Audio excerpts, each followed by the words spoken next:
In this video full to the brim with ideas that you can steal, I'm super happy to go back to creating an illustrated travel journal. I came back from a lovely trip to Lisbon and the neighborhood, and to cherish the memories of those days, I want to combine junk journaling and mixed media illustrations to make a dynamic travel journal that doesn't only flip through, but it literally unfolds in all directions, revealing surprises and developing a visual storytelling. And of course, I will show you step by step how I made it, so stay until the end for the final result. Hi everyone, this is Carlo and welcome back to my channel. This journal, compared to my previous ones, has a big junk journaling component. So I'm gonna start showing you all the paper junk that I brought back from my trip. Starting with luggage sticker and boarding pass. These are very good to make backgrounds and give travel vibes to the journal.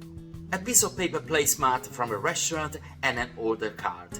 This is a memory of a great Rodizio dinner that we had in the expo area, followed by sugar sachets from coffee places. Lisbon is full of bakeries and they have lovely paper bags with branded stickers and nice packaging, so I usually collect paper bits from all of them. Also, business cards from restaurants and places you visit are a good building block. A very common flower in Lisbon is the bougainvillea, and I dried one of its blooms wrapping it in some kitchen towel. I'm definitely gonna use it. Then we have paper napkins with designs, again good mementos from restaurants. I tried a super nice Vinho Verde at my friend's house, so I peeled away the label and stuck it on a piece of paper, ready to be included in my pages. This trip to Lisbon was a lot about discovering contemporary art, so I collected museum and art galleries, brochures and tickets.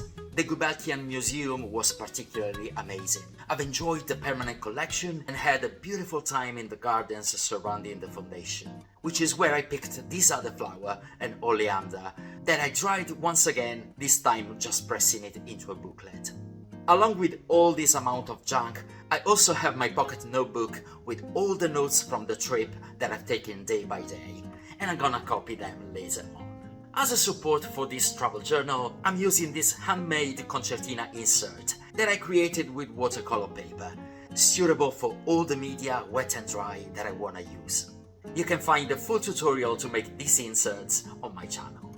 You will see how the concertina structure really makes half the job in this kind of fold-out structure that I have in mind. The other half of the job is made by a system of doors and flaps, and I want to start with the creation of a front door. I always wanted the first page of a travel journal to have a show-stopping effect. And second in my renowned passion for pavements, tiles and walls in every city I go to, I'm gonna illustrate my walk down the street that takes you to Rocio in the center of Lisbon, focusing on the mosaic tiles of these pavements. I need a piece of watercolor paper the size of one page of my insert, actually a couple millimeters more narrow, just to make sure my journal will close without any problems. And I start to create the illustration with a soft pencil. I chose to include my feet in the illustration to make it more personal. It's a little thing, but it makes a huge difference when you include yourself or parts of yourself in your illustrations. And I like to do it every time I can. This piece of paper will become a flap that also hosts the title of the journal, the city I visited. My trick for an easy lettering is to write the title on Canva or Microsoft Word using the font that I like, printing it on paper and do a carbon copy transfer, blacking out the back with a soft pencil and going through all the lines once I've secured the paper in place with masking tape. Now I go through all the line work with a waterproof fine liner. Pigma Micron by Sakura are a type of fine liners that can really support a very wet watercolor without smudging, so they are my go-to tools for this. It's time to cut the door. I decided, instead of a straight vertical border, to follow a jagged line of pavement stones to make it more interesting. I want to mount this door on my insert and continue the illustration on the following page, so that it connects when it's closed. With pieces of magic tape, I install the door temporarily, and I continue the illustration as I said, on the top part and on the bottom part of the following page. To add color, I'm going to detach the door, because I want all these three illustrations to have consistency, so I will color them together at the same time. I'm using watercolor, a couple of layers as a base, building up the pavement with this sort of off-white grey. basically making it dirty. Always remember that in an illustration, white is never just white, especially when it's a pavement that we are talking about. So 2 layers also to define the darker tiles, and you can see that these stones really come alive when I paint the dark grey line in between them. After the watercolor base, I'm gonna refine my illustrations with coloring pencils. Don't be afraid of mixing different media. I know that there are purists of watercolor, but no one will see you as a fraud if you use all the tools in your toolkit to complement your work. So yes, mix them up and make them work together. I'm using a yellow acrylic marker to color the Lisbon letterwork. I wanted to recall the big sign that I saw in Rocio with this beautiful pop of yellow. When everything dries, I mount the door with a long strip of magic tape on the internal side. See how the 3 independent illustrations will now connect when the door is closed, and continue underneath when it's open. Of course, the most organic way to create doors in junk journaling is by using the paper junk that you brought back from the trip. So I want to show you how I plan to transform the covers of these museum brochures into a hide and reveal system of doors in the middle part of my journal. I really like the color of this booklet cover, and measuring it up, I see that I can create 2 doors that open opposite ways, this time towards the top and the bottom. I want the narrow side to be again just a couple millimeters shorter than the width of my page. I trace the lines, cut the portions I need, and mount them once again with magic tape. I want to make these visually more interesting, so I decided to continue the theme of the jagged and irregular edges, which I'm a big fan of, and I'm gonna hand drape the borders, slightly pulling the paper down while I do it. You can see that this reveals this white paper texture underneath that looks really nice against the aqua green color. And I'm doing the same with the second door, even if it won't be visible at first, it will be when we open the journal. Now, different museum, different door. I love the typography of this brochure of the Macam Museum, another stunning contemporary art collection that I saw in Lisbon. So I'm gonna plan a door that showcases the name of the museum vertically, and then continues with a hand-ripped portion that visually ties together with the previous doors I created. After I mount this door with magic tape, I'm going to glue the piece that I've cut on the page underneath, so that I have something that when closed looks like a compact thing, but then it opens and tells a story. I gotta say, I love how the structure is coming together, and watch until the end because this is gonna expand and transform even further.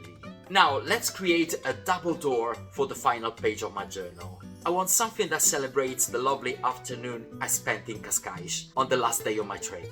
And also I would like it to visually recall the first door I made, to give the journal a sort of symmetry with variation. Once again, pavement tiles seem to be a great option. The design of the street mosaics in Cascais share the same palettes and style of motifs of the Lisbon ones. So I'm creating this flap with fine liners and watercolor for one of the 2 doors. I don't know if you are a fish and seafood lover as much as I am, but in Cascais we had this incredible dinner on the last evening with an absolute feast of shellfish, which inspired me to create an illustration where oysters take center stage, surrounded by these little ice cubes. Once I sketched the drawing, I use as usual a layer or 2 of watercolor to define the base, and I'm going to refine the illustration with coloring pencils to go more into details. I want these doors to expand the journaling space in 2 different directions, towards the top and laterally. I made sure to create again an intricate irregular rim, so I used a pair of small scissors to really cut into detail. Once the doors are mounted, you can clearly see the symmetry I was talking about earlier. I've been talking about the idea of revealing surprise and unveiling elements, so it's time to fill my journal with this kind of elements. It wouldn't be a Portuguese journal if it didn't include azulejos, the decorated traditional tiles that you can find pretty much everywhere, with an infinite variety of patterns. In the inside pages of my journal, I've drawn the pattern that I wanted. And I'm gonna apply a layer of watercolor very loosely to add that street-aged look to the illustration. When I work with loose watercolor, I always like to add a touch of pink, which warms up the tones of the drawing and adds kind of a whimsical element. I decided to color the patterns of these tiles entirely with coloring pencils this time, to really fine-tune the details. I've always found creating and coloring Portuguese tiles very relaxing and meditative, so it's something I particularly enjoy doing. I'm gonna add brown pencil lines in between each tile. This will give them depth and complete the illustration, which will remain hidden when the doors are closed and revealed as we fold them out. Now I want to accessorize my doors with pockets so that they can accommodate my museum tickets. I'm going for something very simple. I cut this painted portrait of Fernando Pessoa from the museum brochure, and once I define the size that I want, I'm gonna use magic tape to stick it along 3 of its borders to the inside of the door, leaving the top open to slide my tickets inside, like this. And because every idea makes other ideas gem out of the blue naturally, I suddenly remembered this statue that was at the entrance of the Macam Museum. So I decided to draw it on a piece of tracing paper with a pencil, and with the help of a brush tip fine liner, I went through all the lines, randomly varying the pressure that I was applying on the paper. This gives you this interesting light work style. I erased the pencil gently and added a grey-silver detail with an acrylic marker. I want this illustration to overlap on the door, kind of continuing this black and white theme. So I cut a portion of it and use a glue stick to attach it to the page. I think it looks quite artsy, and for me it was another way to incorporate a particular memory of a place in a creative way. For the next pocket, I'm gonna also start thinking about the writing that I will have to do on my journal. The color of this door is lovely, but I need a white background for all my journaling notes. So I'm taking a piece of white paper and I will line the inside of the door. I'm only applying the glue once again on 3 of the sides, leaving the top and the center unglued, so I can use the opening to slip my museum tickets in. And I will have all this available journaling space. Of course I'm gonna do the same on the upper door, this time gluing the white paper down completely. See how the journaling space is expanding little by little.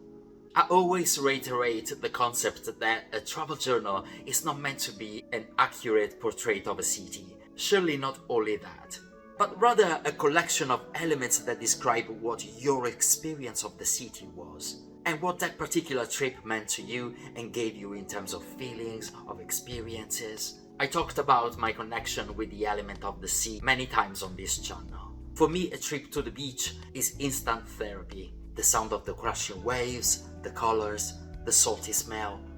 I had 4 beautiful beach days in Carcavelos, really slowing down and reconnecting with myself. And on my journal, I've used gouache and acrylic markers to fill up an entire page with sea waves, to fully embody the spirit of those days of relaxation and soul searching.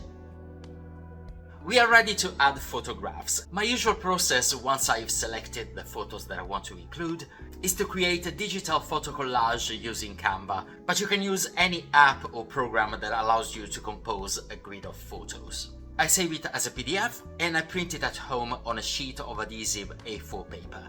I'm gonna link the brand of this paper in the video description. This means that once I've cut every little photo, they will become photo stickers that I just have to peel and stick on my journal. We can stick our photos directly on the page, but one thing I love to do is mounting them in a creative way. If you've been following my videos for a while, you know that I really love to mount square photos on white rectangles of paper, but you have endless possibilities here. For this particular photo of Rua Augusta, I wanted to decorate the Polaroid frame. On the afternoon this photo was taken, I walked in the center of Lisbon, scattering around pebbles and shells that I had created, inspired by a famous artwork by Kit Haring. This project was originally to celebrate the launch of a new permanent marker by Tom Studio, an idea to brighten up the day of whomever will find these little creations around Lisbon. So I'm decorating the mount of this photo with the same Kit Haring inspired design. Then I simply peel the back of the photo and stick it on it. Another fun thing that I love to do is to create a photo strip. I take a narrow and tall rectangle of sturdy paper and I stick full photographs of the same size on it, making sure they are equally distanced in between. And I will use this bottom part to write a caption about them. We will see it in a bit. Of course, you can use your paper junk to create photo mounts. The business card of this restaurant will be perfect for a photo taken during that dinner. I'm including these 3 examples that I showed you in my journal, and they will act as further doors for more and more interactive moments. From time to time, check if your journal is still closing properly. Mine still is, although it's getting a little bit chunky. Doodle stickers are another quirky little thing that I like to include in my journals. I draw them with a fine liner on tracing paper, and I color them in with coloring pencils. They are a cute and fun way to complement photographs and add more memories in your visual storytelling. This time I've also made the tiles of my favorite breakfast place in Lisbon, a padaria portuguesa, and I'm gonna use it to mount my breakfast photos in the journal. When I assemble a travel journal, I tend to do it in a chronological way. Although it can happen that some illustrations or some pieces of junk might not end up where the exact journaling notes about them are, but that's not the end of the world. What you can do before you start is pre-planning the space on the pages. But then be open to new ideas and go with the flow, because creating a journal is a journey in itself. I want to install this dry flower on this door, and I don't know how long this will resist the test of time, but I'm using just 2 pieces of narrow washi tape. If it falls apart, I will find a plan B. But until then, let's just hope for the best. I continue including photographs in a way that they reveal themselves as we fold out and flip through the journal. If you suddenly realize that you didn't leave enough journaling space for a particular portion of your narrative, don't be scared of adding a door within a door. As long as every door can close properly without jamming. It's always good to allocate space in abundance, and with the amount of paper junk that I brought back from the trip, I wouldn't have any problem in filling it up. I mentioned chronological order, and I love to sort the narrative of my journal, creating these little banners for day 1, day 2, day 3, and the moment I get to copy all my journaling notes down is when I finally have a real grasp of what my travel journal will look like. Because of my small handwriting, I tend to give my journals a pretty crowded look, and I know that for many people it may feel a bit overwhelming. So feel free to space out your text and illustrations in a way that feels natural to you and pleasing to the eye.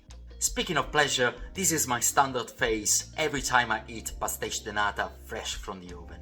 Now, I have this other dry flower to include, and it's very chunky, so as a solution to the chunkiness, I decided to transform every single petal into a sticker, using a strip of clear tape. I just cut a good portion of tape and prop it on my cutting mat, with the sticky side up.